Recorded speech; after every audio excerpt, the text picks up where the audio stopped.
Hey guys, it's Lexi and welcome back to my channel. Today I'm going to be going over my TBR for the biannual Bibliothon. So the biannual Bibliothon is a readathon hosted by a group of booktubers. They include Brittany at Brittany's Book Find, Emma from Emma Books, Katrina from Little Book Owl, Momo at the Booktube Girl, Red from Little Red Reader, Dylan from Dylan the Reader, and Kelly from Kelly's Book Spill. So this readathon happens twice a year, and the winter session is going to happen from January 20th through the 26th, and they'll have a live show on the 27th for the group book, which I'll get to in a second. So I know this readathon has a lot of different challenges.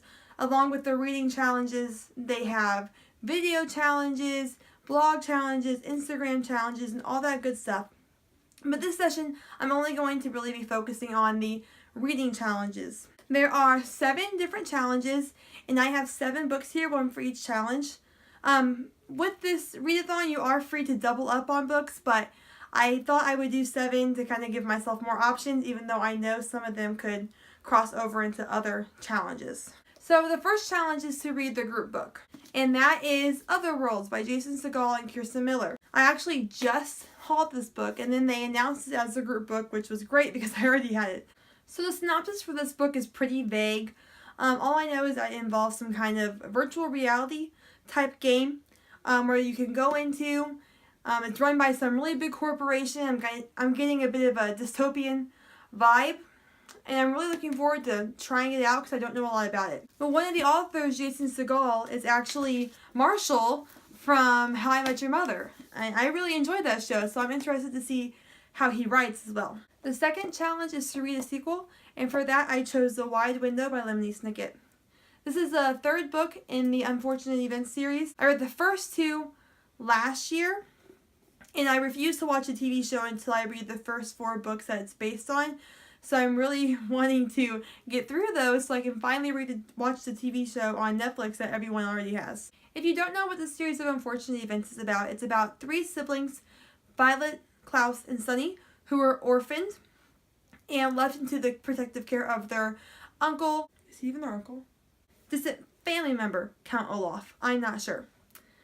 But I really enjoyed the first 2 books. Lemony Snicket's writing style is really entertaining in a way that he acts like he's teaching you things as it's going along, and I really enjoy that. For example, he'll use a big word and then he'll give the definition of that word after, and I really like that. It's really fun and perfect for middle grade. So the 3rd challenge is to read a book you don't hear about. So whether it be on Twitter, YouTube, Instagram, any kind of social media that you use that involves books, it's not getting a lot of hype like you see some books do. And for that I chose Romeo, Juliet, and Jim. This is by Larry Schwartz and Iva Marie Palmer. This is just kind of a fun interpretation of the original Romeo and Juliet, in which an American boy named Jim kind of swoops in and messes up the story and kind of creates a love triangle out of the 3 of them. I'm not really sure what to expect out of this book because on one hand I do love Romeo and Juliet and will eat up anything that is inspired by it, but on the other hand I really love Romeo and Juliet, and if the authors do it wrong I'll be very upset. But like I said, I don't hear a lot of talk about this book. I haven't really seen anyone else reading this book, so I think it definitely meets the challenge. The 4th challenge is to read a book that has an aspect of mental illness in it, and for that I'm reading Turtles All the Way Down by John Green. This book follows Asa and Daisy, 2 best friends that are trying to solve a mystery of some sort, and I know that Asa has, I believe, OCD and anxiety. If I'm wrong about that, forgive me and please feel free to correct me. But I know that John Green himself also has OCD, so I believe the representation of this is correct. I've read nothing but great things for this book, and I've read everything else by John Green except Let It Snow and Will Grayson, but everything he's written solo I have read and I own. I got this book for Christmas from my parents. It's been out since October. It's been way too long for me to have not read it, so I'm excited to finally read this book. It's probably the book I'm the most excited about for all the ones I'm going to be reading during the readathon.